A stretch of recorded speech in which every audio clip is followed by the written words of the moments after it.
जय हिंद। मैं हूं वास्तु कृष्णा और ये सुंदर सा स्टूडियो सुभारती आजाद हिंद रेडियो का है। और आज हमने अपने स्टूडियो में आमंत्रित किया है हमारी परमादरणीय दीदी डॉक्टर अर्चना प्रिय आर्य जी को, जो कि संस्कृत की विद्वान है, बच्चों को संस्कृत विषय पढ़ाती भी हैं और संस्कारों की बात करती हैं। जगह जगह पर जाकर संस्कारों के विषय में चेताती हैं, ज्ञान फैलाती हैं। आज हमने स्टूडियो में आमंत्रित किया है। और जब बात संस्कारों की आती है तो हमें केवल एक संस्कार याद रहता है, अंतिम संस्कार। इसके अलावा संस्कार तो 16 होते हैं, लेकिन हमको पता भी नहीं है। तो सबसे पहले तो मैं दीदी आपका स्वागत करता हूं और हमारे श्रोताओं को मैं चाहता हूं, क्योंकि आप तो विद्वान हैं इस विषय में, तो ये जो 16 संस्कार हमारी संस्कृति में हमको बताए गए हैं, ये कौन कौन से हैं और ये बच्चे के जन्म से शुरू होते हैं या कब से शुरू होते हैं? बिल्कुल सही कहा आपने। हमारी वैदिक संस्कृति में 16 संस्कारों का विधान है।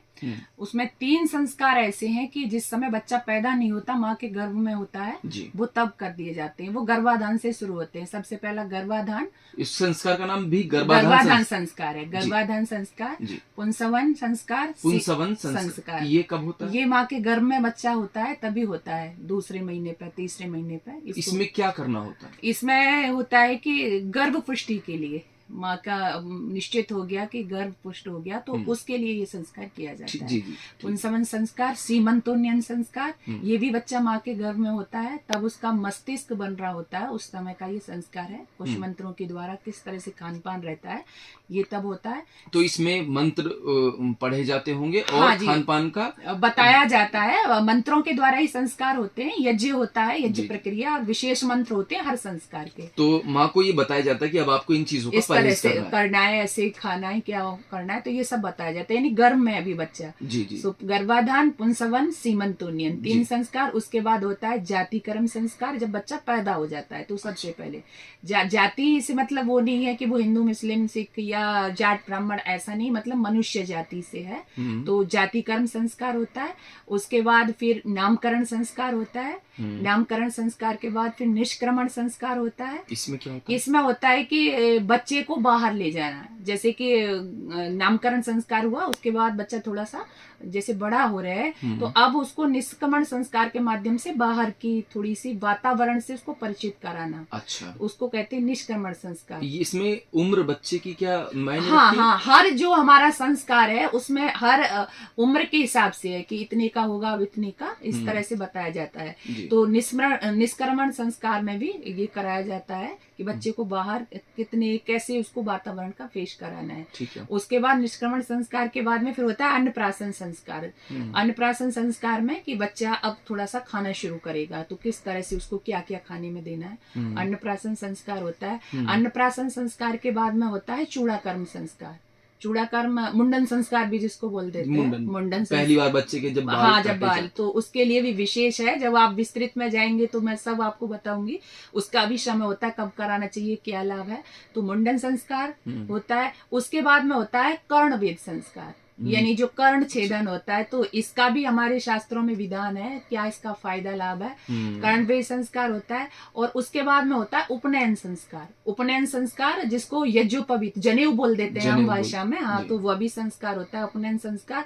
उसके बाद में होता है वेदारंभ संस्कार। वेदारंभ मतलब बच्चे को पढ़ने के लिए भेजते हैं, गुरुकुल में भेजा जाता था, वेदारंभ संस्कार होता है। उसके बाद जब शिक्षा पूरी हो गई तो समावर्तन संस्कार, आजकल हम उसको दीक्षांत समारोह कह सकते हैं कि जब विदाई समारोह बोलते हैं, तो समावर्तन संस्कार। उसके बाद में होता है विवाह संस्कार। बच्चा पढ़ लिया, अपने गुरुकुल से आ गया, फिर उसका विवाह संस्कार। विवाह संस्कार के बाद होता है फिर वानप्रस्थ संस्कार।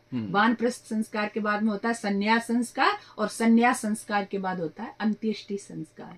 तो अब मुझे लगता है कि जो अंत्येष्टि संस्कार है ये सबका ही होता है, क्योंकि हम मनुष्य का बस नहीं है, ये तो होना ही होना है। बाकी के हम संस्कारों को भूल चुके हैं। हम अब कोई वानप्रस्थ संस्कार उस तरफ कोई जाता नहीं, अब तो कोई रिटायर ही नहीं होना चाहता, मोहपाश में सब ऐसे बिल्कुल।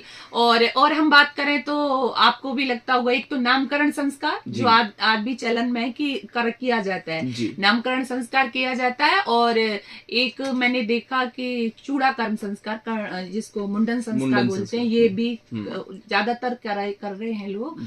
और और विवाह संस्कार होता ही है। वो तो करना तो ही है। वही 3-4 संस्कार हम कहें, और अंत्येष्टि जबरदस्ती वाला जी, है ना, वो जी। तो सबका हो गई।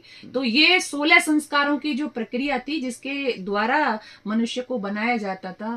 जन्मना जायते शूद्र संस्कारात् द्विज उच्यते, जन्म से व्यक्ति शूद्र पैदा होता है और संस्कारों के द्वारा वो द्विज बनता है, यानी उसका दूसरा जन्म होता है। रूप परिवर्तन करना ही संस्कार है। जी। तो 16 संस्कारों से बन के व्यक्ति जब निकलता था तो वो एक समाज में अलग ही चमक देता था अलग और चमक। समाज की व्यवस्था को बनाने वाला होता था। और यही कारण था कि हमारा देश पूरी दुनिया पे छाया हुआ रहता था, क्योंकि संस्कारवान यहाँ पे बच्चे थे, व्यक्ति थे। तो वो 16 संस्कार आज कहीं मैं देख रही हूँ कि घरों में से विलुप्त होते जा रहे हैं। विलुप्त हो गए। जी।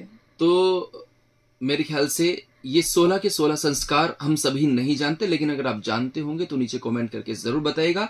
और पूरी संस्कार शाला कार्यक्रम हमने आदरणीय दीदी के साथ की है, इसे आप सुनिएगा जरूर, सिर्फ सुभारती आजाद हिंद रेडियो 90.0 FM पर। हमारा मोबाइल ऐप भी है जिसके लिंक आपको नीचे मिल जाएंगे, उसे डाउनलोड कीजिए और पूरी दुनिया में कहीं भी कभी भी आप सुन सकते हैं अपना सुभारती आजाद हिंद रेडियो। दीदी, आप हमारे स्टूडियो आई, आपने इतनी काम की जानकारियां हमको दी, हमारे श्रोताओं को दी। चलते चलते हमारे श्रोताओं से आप कुछ कहना चाहेंगे, कोई संदेश देना चाहेंगे?